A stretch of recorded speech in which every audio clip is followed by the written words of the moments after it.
Hey, what's up everyone? Welcome to part 5 of the Red Tent restoration.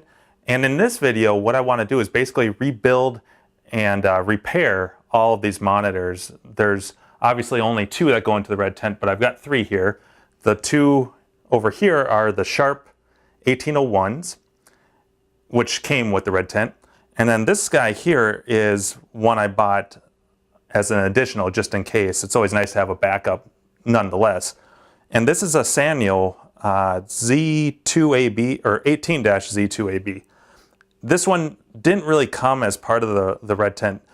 You would find these more in the Nintendo cocktails like Popeye, Donkey Kong Jr., and so forth. So this one was never originally found in the Red Tents, but this is the only compatible monitor that works as a swap. So I picked this one up because this one will work in the Red Tent. And just in case these guys here don't, or one of them doesn't clean up as nicely as this one. And one thing to note too is that these two have a little bit of burn-in on them. It's very faint, not real noticeable, but this one has absolutely none. So I'm probably going to end up using this and then whichever one of these two I deem looks better. But I want to rebuild these, and I think the first thing I'm going to do is take them apart and clean them. And then I can get to installing the cap kits on both of them, as well as cleaning up the tubes. So I think for the first thing I'm going to do is actually mark all 3 of these with some masking tape. Okay, I've got my permanent marker and my masking tape here. I'm just going to start by getting a piece off here, and then I can mark all 3 of these monitors. So I'm just going to take a small piece like this, and I guess I'll call this one monitor A over here. And I'm just going to mark it right on top here. I don't know if you can see this very well. But yeah, this will be my A monitor. And this piece that I'm marking here is actually attached. This is the frame of the monitor. So this isn't going to be leaving. So I know that this will be the tube for monitor A. And I'll need 3 pieces of tape because there's 3 pieces I'm marking. And I think this next one I'll just go, oh, maybe, let's see, maybe like right here. Mark this one as A as well. And then, let's see, find a good spot for the chassis. These, the flybacks have a nice metal cage on there. And since that's mounted directly onto the bracket that holds the chassis, I'll just use that. Okay, so this will be the last marking for monitor A. And then I'm just going to do the same for these other 2. I'll call this one B since both of these are 1801, so this will be my A monitor, my B monitor, and then I'll call the Sanyo C. It doesn't really matter, as long as they're all labeled the same thing so I can tell them apart. Okay, so this will be B.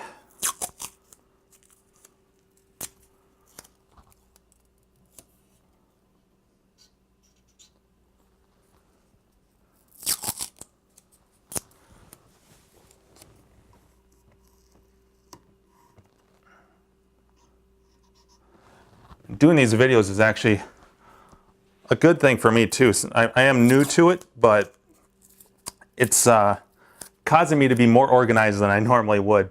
Normally I wouldn't do something like this and just rely on my memory to tell everything apart, which isn't really a smart way to go about doing it.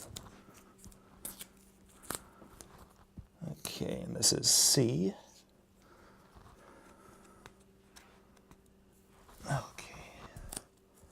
I know you can't see this, but I'm basically just doing the same thing, using the flyback cage to mark this one. Okay, so all of these are marked.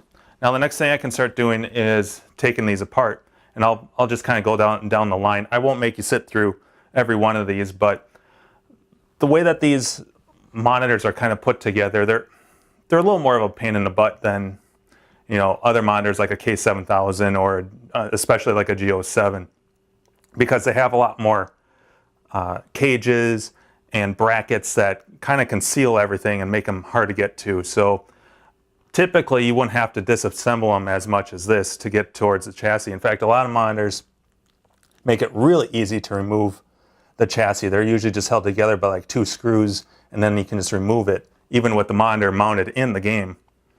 But these are a little more of a pain in the butt. Nintendo monitors in general, you'll find, are kind of more of a pain in the butt.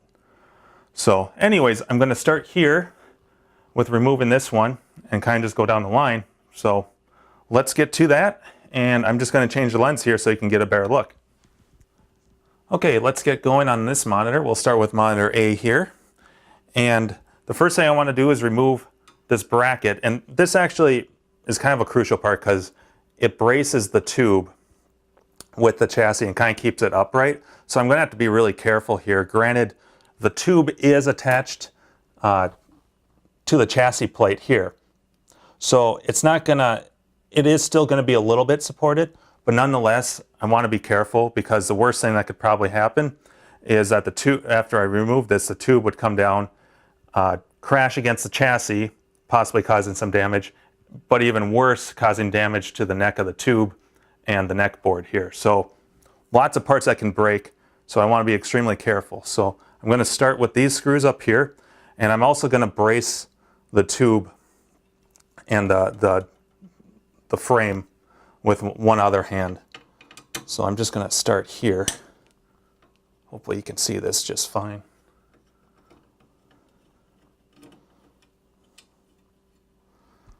Okay.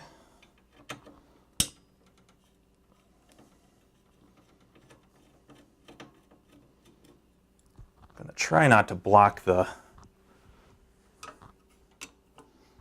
camera here. And again, I'm just using a standard Phillips screwdriver. I'm not going to use the drill because I don't want to strip any of these screws. And really, is it that much more work? No.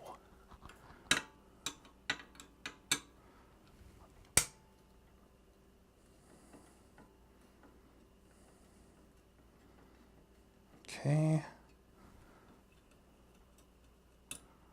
Okay, so I got the 4 off here.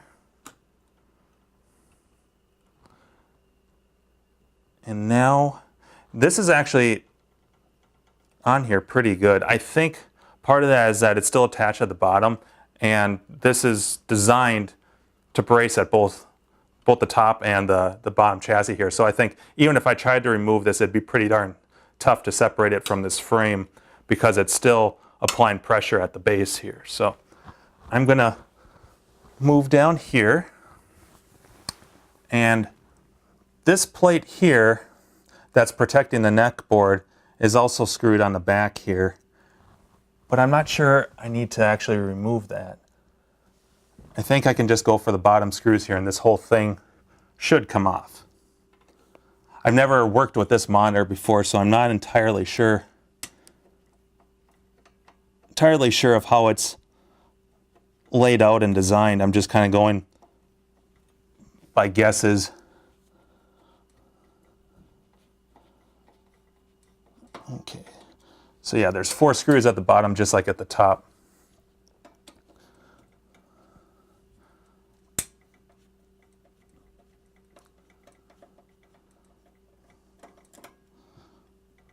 Okay, still I'm being pretty cautious here.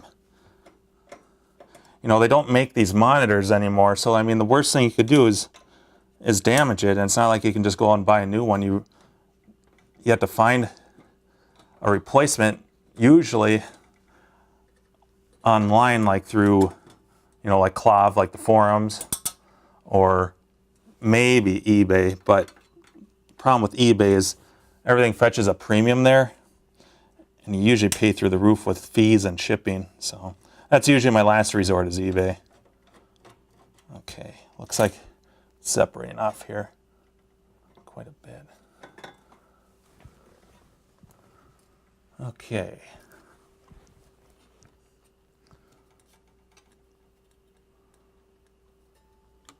Okay, I see looks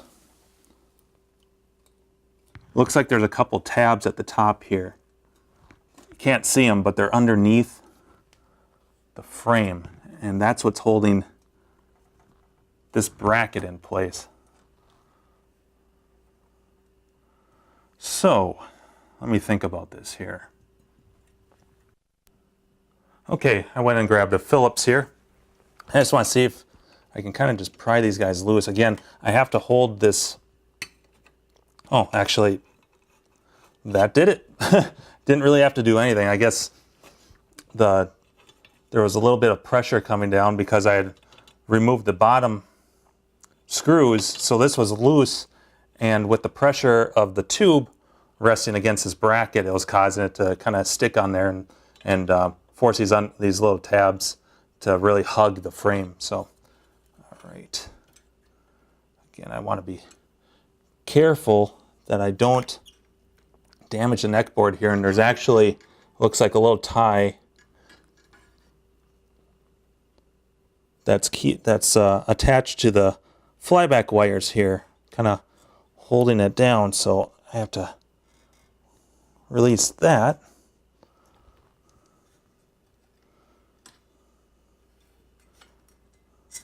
Voila. Oops. Okay. Now, since there's nothing really keeping this tube upright, I mean, it's not really crushing anything, but I'm still nervous that it could potentially. So I'm going to flip the monitor over with the tube facing down, and I've got a pretty thick blanket here that should protect the glass. So that's what I'm going to do.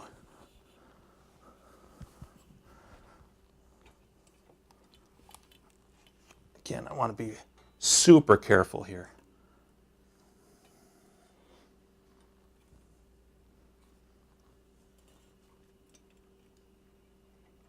Okay.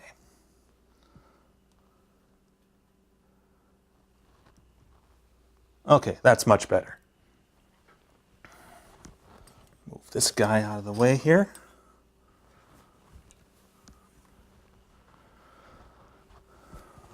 Okay, now I can get a better look here and see exactly how the chassis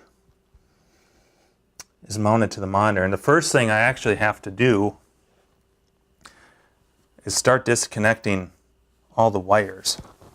Because even when I loosen up this plate here that's holding the chassis, it's still connected to the tube, obviously. The flyback's plugged in here with the anode cup, and also the neck board, and grounding wires, degaussing coil. So there's a few wires that need to be disconnected yet from this guy. So actually, let me angle this a little bit so you can get a better look here.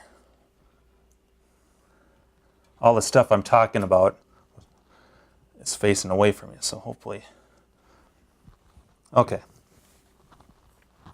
So obviously I've got the flyback attached to the tube via this anode cup and the wire that's feeding all the voltage into the tube. Then the neck board here,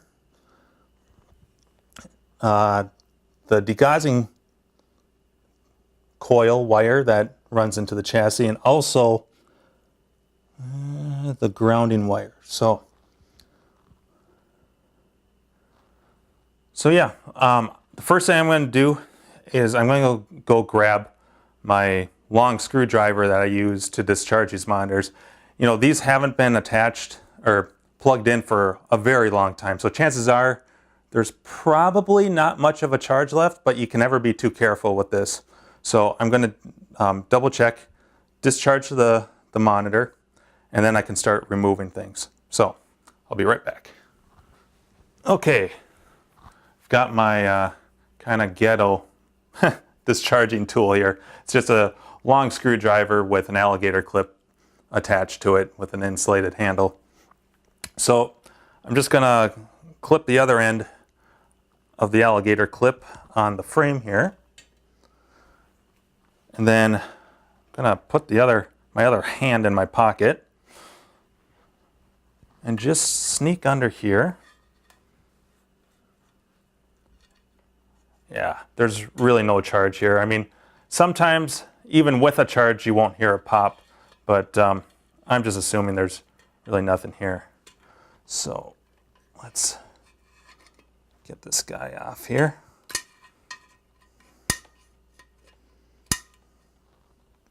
This one's being a little stubborn. There we go. Okay, so that's done.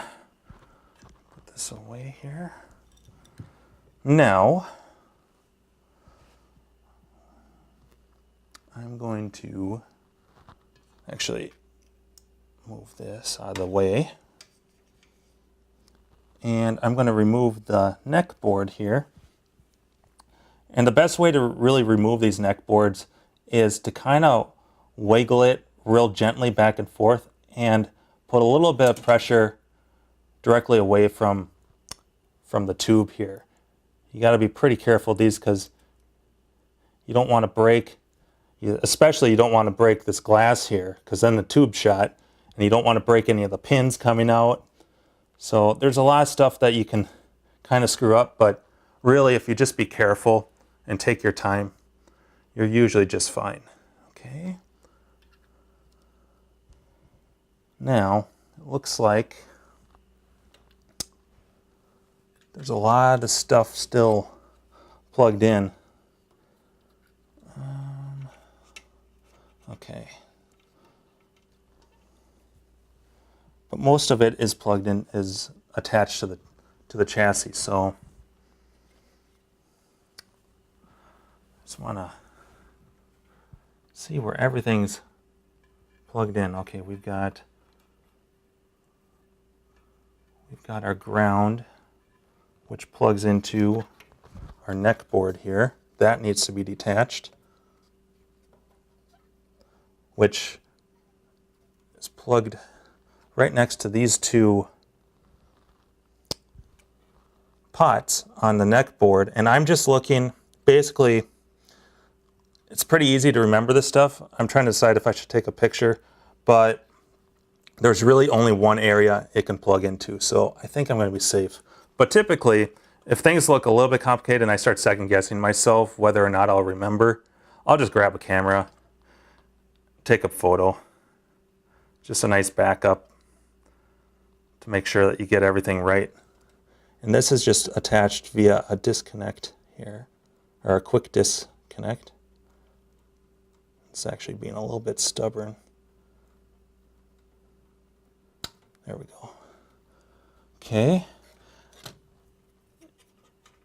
I'm just gonna, everything's kind of tidied up here with these cable management ties, but it's making it a little tough to get everything kind of out of the way. All right, so there should also be a degaussing plug, so I'm just going to follow the degaussing coil and see where that plugs in. Looks like right here.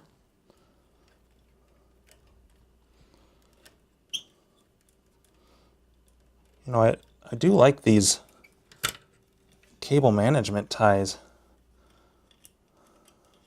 Kind of keeps everything nice and clean, and these are real simple ones. It's not like zip ties where you have to clip everything and it kind of becomes a real pain in the ass. Oops.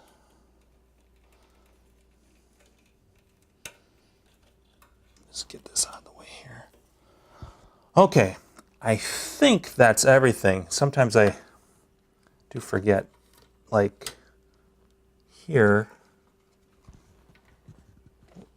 I forgot about the yoke wires that plug into the chassis, which I don't know if you can see this, but it's just one Molex plug, connector plug that attaches here, and that basically carries the, you know, all the color signals, the red, blue, green. Okay.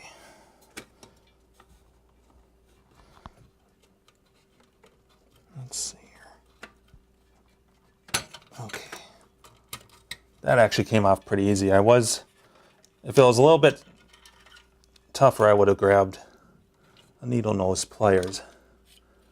Okay, so move this. The nice thing about these Molex is that, and I don't know if you can really see this, but they're keyed.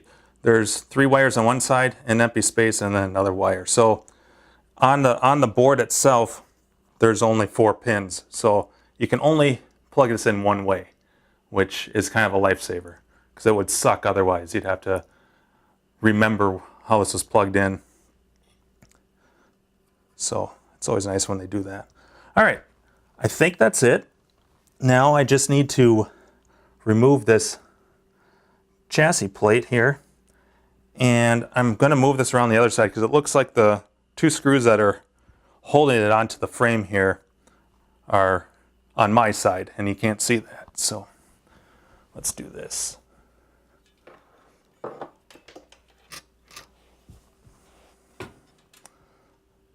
But yeah, on a normal, well, I shouldn't say normal, but on better monitors, you wouldn't have to go through all this.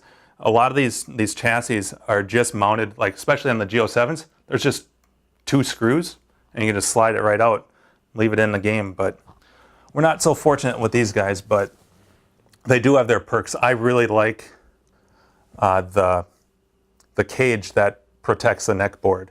It also makes it real convenient for shipping, because it gives it another layer of protection. Okay, so yeah, it looks like there's just 2 screws here that hold it in. So I'm going to actually find a good spot to grab it. This looks good right here.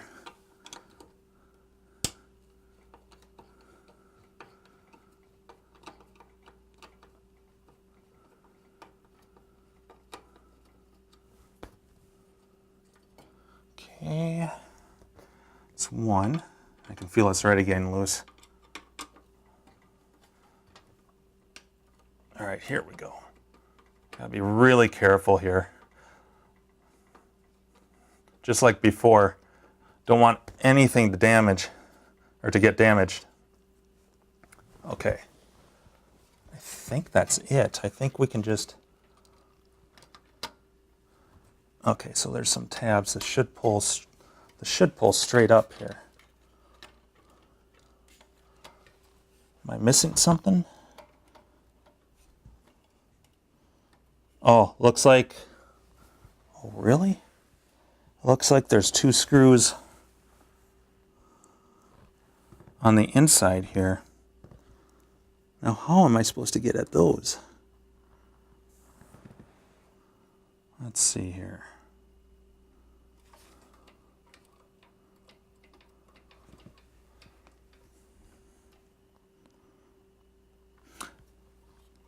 It looks like there's 2 screws here that are also attached to the monitor frame, but they are in about the most inaccessible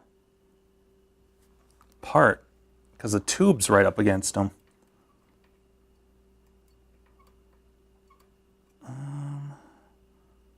Let's see, let me think about this here. Okay, I did a little inspecting here, and I think I figured out what the issue is.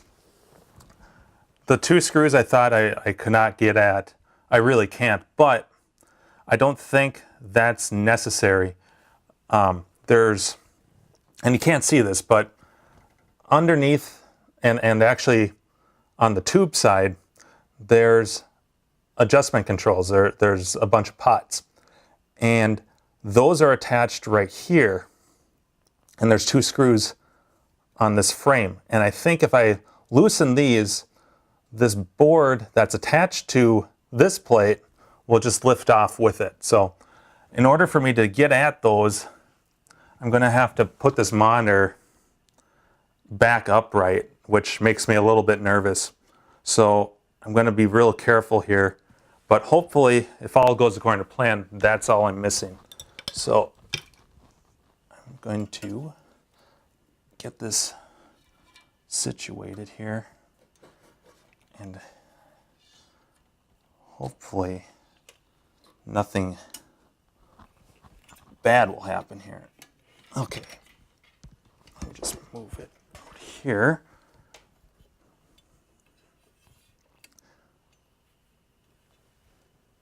Okay, yeah, I'm going to have a hand on the tube here. And I don't think you can see, but there's two screws that need to be loosened here, but I think that should do it. I guess we'll find out here. I'm new to these monitors, like I was saying, so this is a new experience for me as well.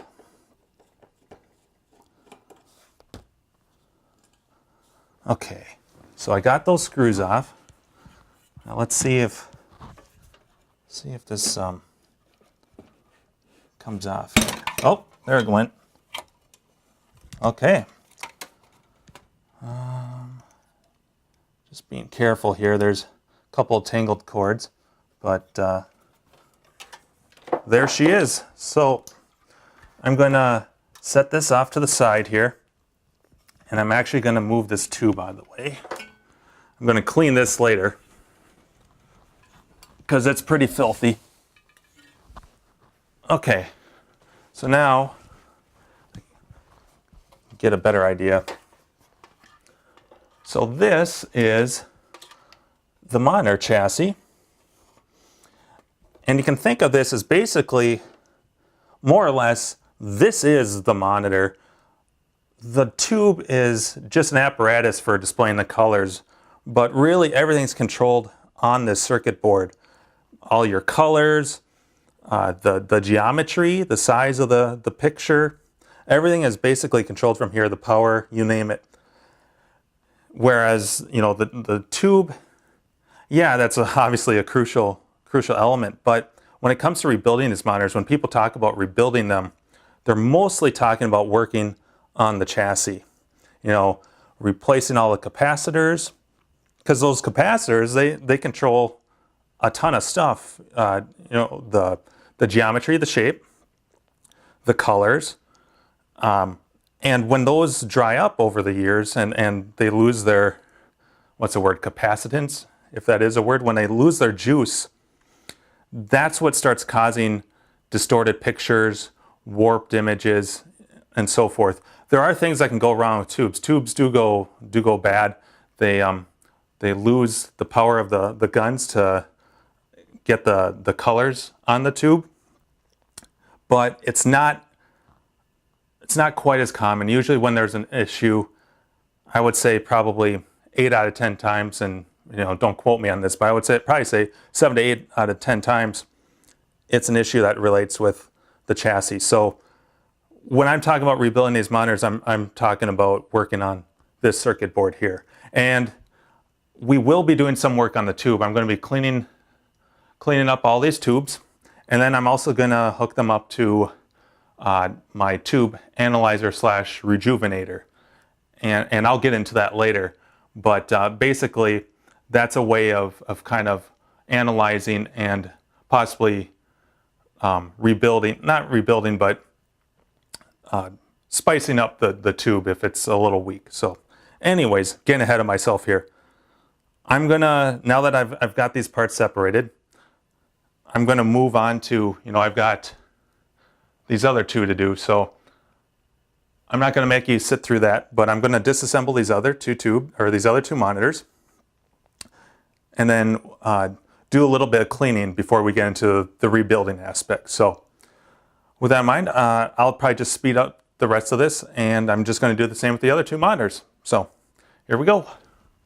Actually, before I get around to disassembling these other two monitors, I forgot to mention I've got another, just like before, another Ziploc bag, and I just want to throw all these screws in there and kind of keep them separate from the other monitor screws, like the ones that are used to mount the monitor itself in the cabinet. So it's just another simple way to stay organized, and I highly recommend it. It's easy to get these screws mixed up. You know, these look a lot like some of the screws for the control panel.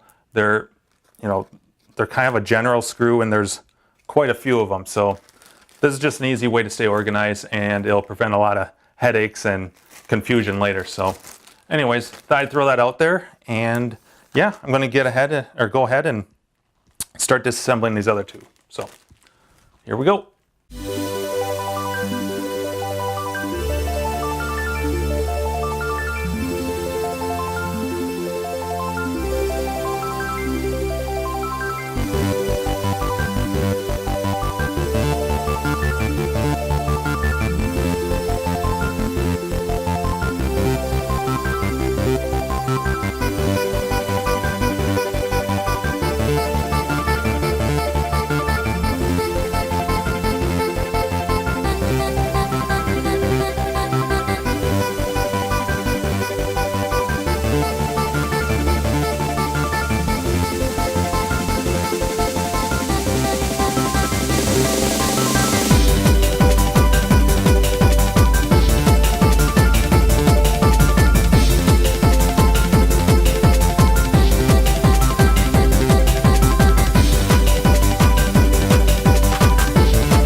Okay, we are done. I got all of the monitors disassembled here, and let me tell you, I thought the two Sharps over here were stubborn and a pain, but they were much, much easier than the Sanyo here. This Sanyo was a huge pain in the ass. Not only is the monitor, well, here, let me show you. There's just a ton of crud around here. It's absolutely filthy, and all the more reason that I need to clean these. But this was a huge pain in the butt.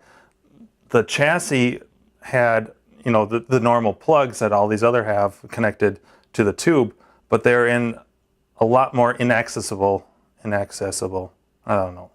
They're a lot harder to get at. And they were a lot tighter on there. I had to use the pliers to get some of them off.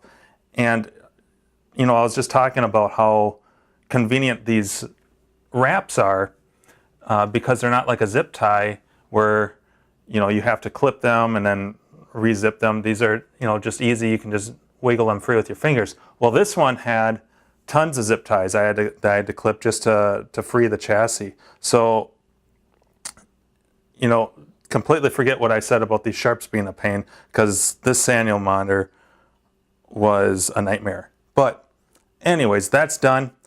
I got them all disconnected and separated. And I think the next course of action will be to clean all these parts, because it's always easier to work on this stuff when they're clean, especially the chassis. And these tubes get absolutely filthy.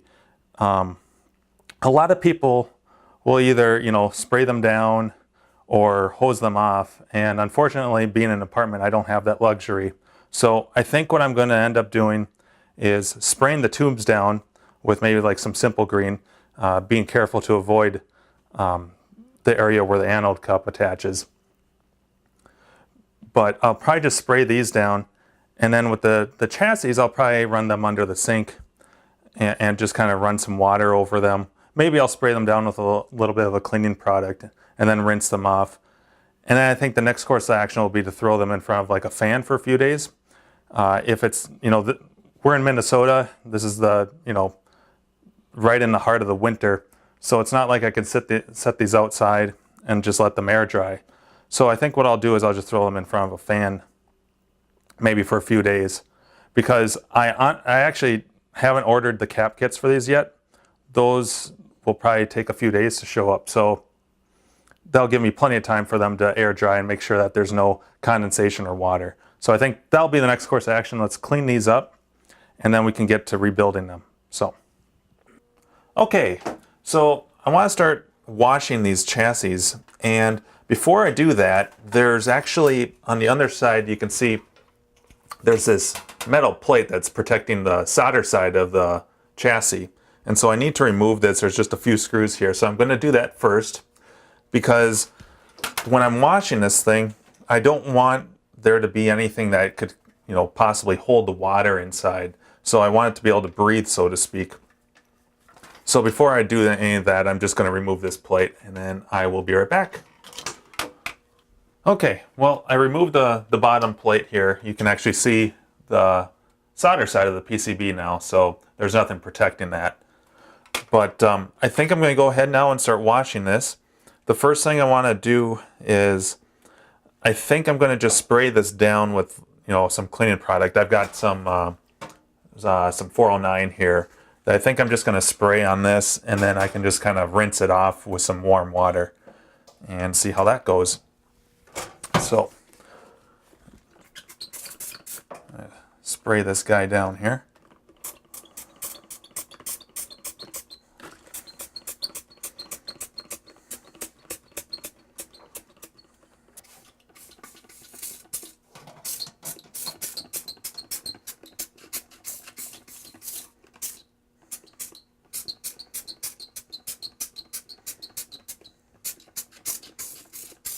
That's pretty good. Okay, so I think now I'm going to just get some warm water going here. That's pretty good. Just a real gentle rinse. I don't want it to be too hard, but I'm just going to kind of go all around here.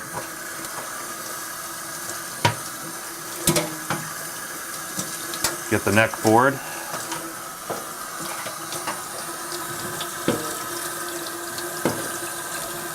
Just kind of give it a thorough, gentle rinse here.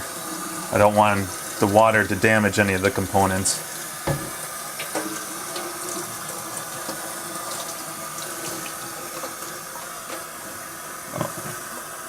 Get the bottom here too, just in case.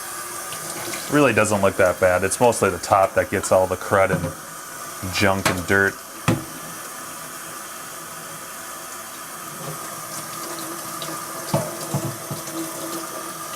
Honestly, I typically don't, that's pretty good. I usually don't really wash these off. Usually, at least in my experience, most of the chassis I've worked with have been fairly clean. And if they do need a cleaning, I'll usually just, take like a brush or something and get all the dust off. But these chassis, and especially that Sanyo, are really, really dirty. So I felt it was pretty necessary to clean them. And since I'm going to be waiting a few days for my parts to show up, I thought this would be a good opportunity, and there will be plenty of time for them to dry off. So, and actually, this looks fantastic. That rinse really made a big difference. So I'm going to go grab the other two now. And one thing to note is I kind of took an extra precaution, and on the neck board I threw some masking tape over the connection to the tube, because I think there's like 8 holes that are in this plastic piece here, and I'm a little concerned that if I get water in there, it might be a little tricky for that water to evaporate or to dry up. And so I just threw some tape on there. And granted, I am going to let this stuff air dry, and I'm going to have a fan, so chances are that there won't be any condensation in there anyways. But just as an extra precaution, I threw some tape over there. But otherwise, I think this looks pretty sharp. I think I'm going to go grab the other two, and then we can, after we're done with those, we'll go to the tubes and kind of wipe those down. So, all right, let me go grab another one.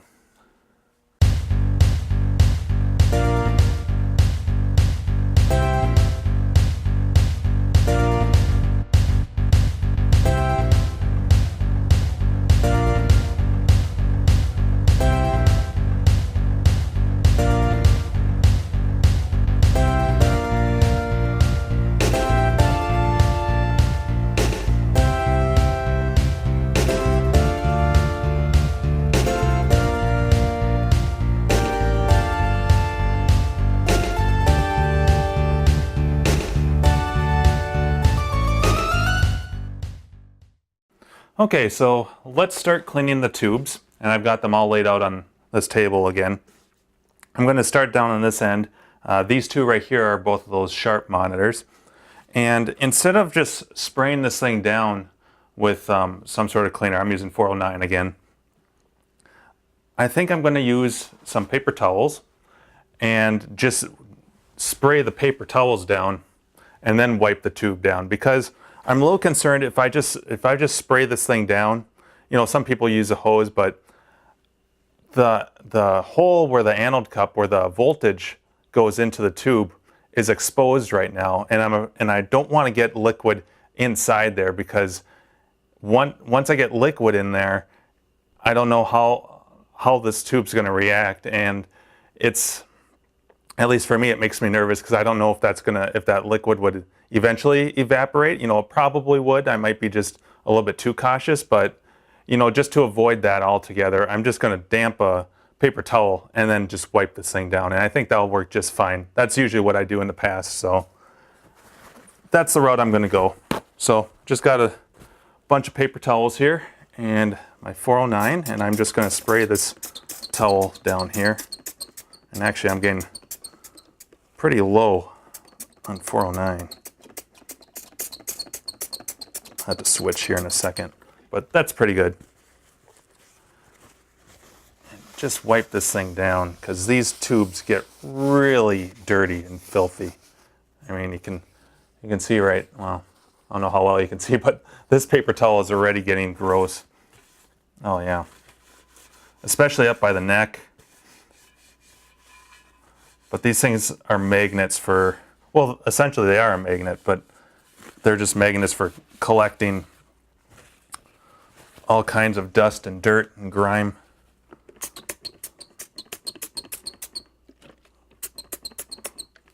Okay, I'm actually just going to take this top of the lid off.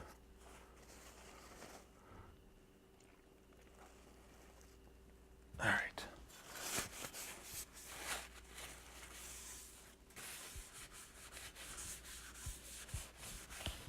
Oh yeah, that's looking much better.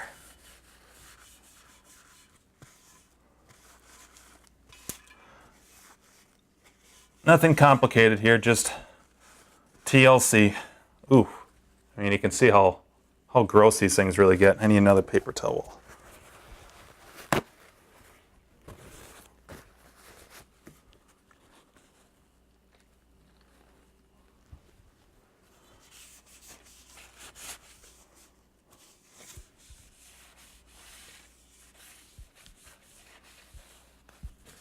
Okay, gotta get on the other side here.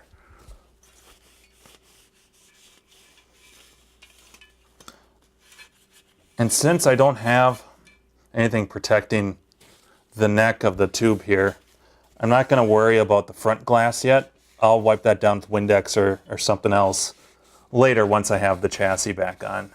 Right now I just want to clean the back.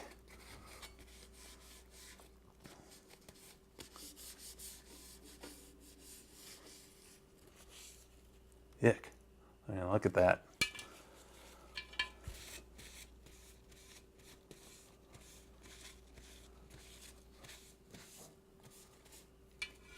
Try to get underneath this degaussing coil here.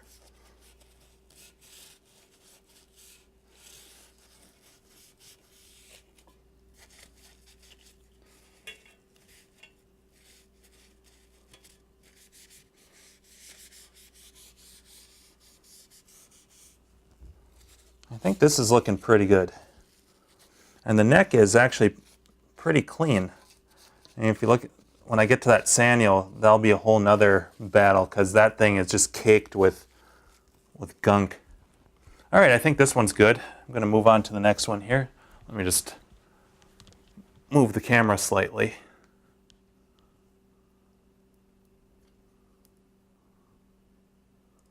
There we go. Make sure I got it focused for you. And again, just going ahead and doing the same stuff. Rinse and repeat.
Okay, now for the neck here, I think I'm going to go grab vacuum and a brush head, and hopefully I can get all this off, or at least the bulk of it. So let me go grab that. I'll be right back.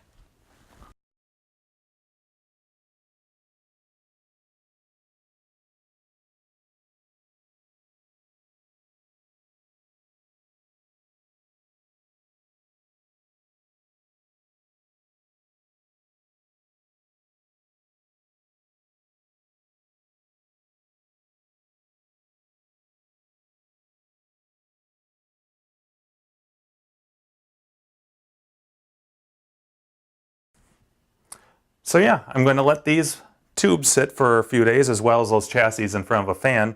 let them air dry, and then when we come back, we'll rebuild these monitors. Oh, actually, before we even get to that, I gotta show you this. So here's all those paper towels I use. I mean, that is a ton of dirt and grime and dust and you name it. That's just freaking gross. I mean, that gives you an idea of how dirty these things get. So, ick. But, all right, next time I see you, we'll be rebuilding these monitors.